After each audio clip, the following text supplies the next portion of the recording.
Hello, traders.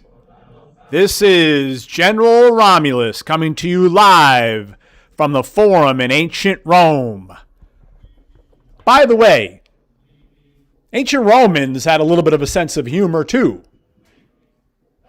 What do you call a Roman emperor with a cold? Julius Sneezer. Oh. Okay, we are going to be talking about stocks, markets, and all things related. Can't wait. Let's get through this part first. I am General Romulus. I am not a stockbroker, financial advisor. Any actions you take are on you. This is for educational and perhaps entertainment purposes only. Okay.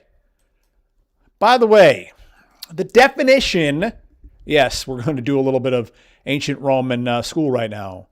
The definition of distribution, other than the act of distributing, that's a terrible way to define something, is using the word itself, right?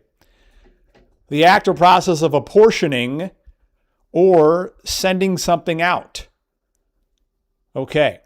Why are we talking about the definition of distribution right now? There are perhaps some of you, not many, that remember a newspaper from a while ago called Investor's Business Daily. This was one of my early introductions into the technical analysis world after first learning under one of the greats, Ralph Acampora and John Murphy and a few of the others from back in the day. And it's amazing because some of those fellows, Ralph, they were learning from guys, back when they were in their early 20s. This would be, the 1960s. They were learning from guys in their 70s and 80s that kind of invented this stuff. So a little march through time there. Fascinating. But there was a newspaper. It's still around, Investor's Business Daily. I'm not sure they have the print version anymore, but it was founded by a guy named William O'Neill. He was also a technical analysis follower, and he came up with a lot of different ideas. One of them was paying attention to what he called accumulation or distribution. Distribution of stuff coming from the stock market. And if you have felt like your money has been flying out of your portfolio, and if you've owned stocks related to the big tech, Meta, Amazon, or the AI trade, Google, Microsoft, then this is exactly what it feels like, because this is precisely what has been taking place.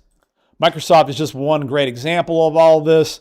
Stock is trading at the same place it was in over 2 years ago, 25 months ago. Stock nowhere. This is Microsoft we're talking about. In 25 months, and you've owned this in one way or another. You probably own some of it now through retirement accounts or some type of a connected exchange-traded fund. But one of the most popular wealth-creating engines of the past 45 years, has delivered zip, zero, zilch, nada, worse than the dust on an ancient Roman sandal for the last 2+ years. And if you ask most investors and traders out there about Microsoft, well, their eyes get real big and they'll tell you, oh, that's awesome. Well, it's not awesome. It hasn't been awesome. And if you've owned it for 25 months, it certainly has felt like your money's been flying out of your pocket. In other words, the big money has been distributing their Microsoft stock to you if you've been buying it, or happy that you've been holding on to it while they continue to sell. So let's go back to my buddy William O'Neill over at Investor's Business Daily. He had a daily update on the market. I believe it was called The Big Picture. And one aspect that they looked at, there were a few, but one aspect that they looked at very closely was something he called accumulation distribution days on the S&P 500, in the S&P 500, which is the number one barometer of all things stock related anywhere on the planet Earth. And this is what it means quite simply. You might want to pay attention, get a pen, paper, or some such device to record this, because you and I don't talk live. This is a way for you to get something from the ancient world 30 years ago, by our standards pretty ancient, that is still somewhat extremely useful. Okay, an accumulation day is something like this, where you've got an up day, a green day, and the volume is higher than the previous day. That's an accumulation day. You can't count this day because this was a triple witching day, which we can explain that some other time if you'd like to. But here's an accumulation day. Here are two in a row, right here, right around Thanksgiving. Okay, here are a couple of more in late September. A distribution day, again, sending something out, distributing, apportioning, would be a day when it's a down red day and the volume is higher than the previous day. So accumulation, green day, up day, volume higher than the previous day. A distribution day is a down day, red day, when the volume is higher than the previous day. That's it. Those are accumulation and distribution days, according to our buddy over at Investors Business Daily, William O'Neill. Okay, I have the S&P 500 up again, the most important barometer for all things, not just stock related, but all things financially related, really money. Okay, this is it. You want to know what's going on with money? Understand this first and foremost.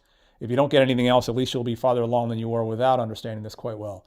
Okay, so going back to right here on January 13th, so that's about 5 trading weeks ago, we start to see a situation, we start to see a pattern, we begin to see something developing and evolving that our buddy William O'Neill would call distribution days.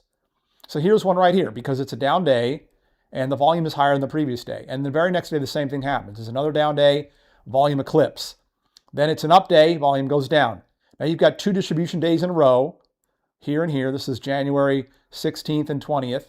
And then there's an up day, but the volume is lower. And now you've got 1, 2, 3, 4 up days in a row where the volume is lower, lower, lower. Price goes higher and the volume is going lower. There's finally one accumulation day on January 27th. Okay. But then it's immediately followed right away. That's the term immediate, right? But it's immediately followed by another, what's that? Distribution day. Followed by 2 more distribution days. And then we have an up day, the volume disappears. Distribution, distribution. Here, down day, but volume recedes. Couple of up days, down, down. And then we have 3 distribution days in a row. Boom, bang, bam. And then 2 up days, last previous couple of days, Friday and on Tuesday. And the volume goes right back down. So that totals 24 trading days. Like I said, about 5 weeks of trading, where there's only 1 accumulation day and 12 distribution days. 12. Now, back in the day, 20, 25, 30 years ago, the folks over at Investors Business Daily would now label the market in potential for a correction. Now, over in our Legion, over in our Romulus Legion, that's right, our Romulus Legion, we put a yellow flag on the market quite a while ago, right about over here, right near the top. And so we've been looking for and have been seeing corrective behavior ever since then. But the O'Neill crew would put it on right about now after several weeks of a lot of distribution days and virtually no accumulation days. Now, this indicator used to be much more, let's say, powerfully predictive than it is today. Like most situations in the markets, as soon as you get something good, they go out there and things change. Like we always say, you think you've got the key, the market changes the lock. And that has certainly happened with a lot of the work coming out of Investors Business Daily. However, this piece, this data set right here, this accumulation distribution information puzzle, is useful when looked at over a little bit of a broader period of time, such as these previous 5 weeks. The market itself has been in this trading range. Anybody watching these videos for the last couple of months knows that we drew these lines a while ago and they're still holding. But odds are now increased that this yellow line right here, a little below 6,800, will be breached, and then we'll start to see a demise, a slow trickle down, maybe a fast move, but perhaps a slow trickle down to the 200-day moving average, which is kind of matching the much more important support line, about 65.50, give or take. What these distribution and accumulation days mean, quite simply, is that the large institutions, the big money, not necessarily smart money, but the big money, they're using up days to sell into. And when the down days come in, they really step up their selling. When the up days are here, they're not chasing price. They're not aggressively pursuing price. You can see that by the volume configuration, again, dating back to Tuesday, January 13th. In order for this market to put on a sustained upside move, the bulls are going to need to see that big money change this behavior, alter this activity from these distribution days to accumulation days. And so far, that hasn't taken place.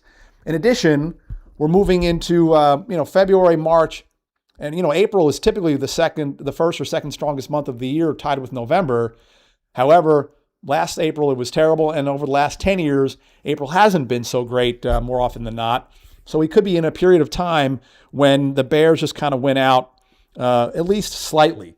And the accumulation distribution situation tells me that that is what we're seeing here.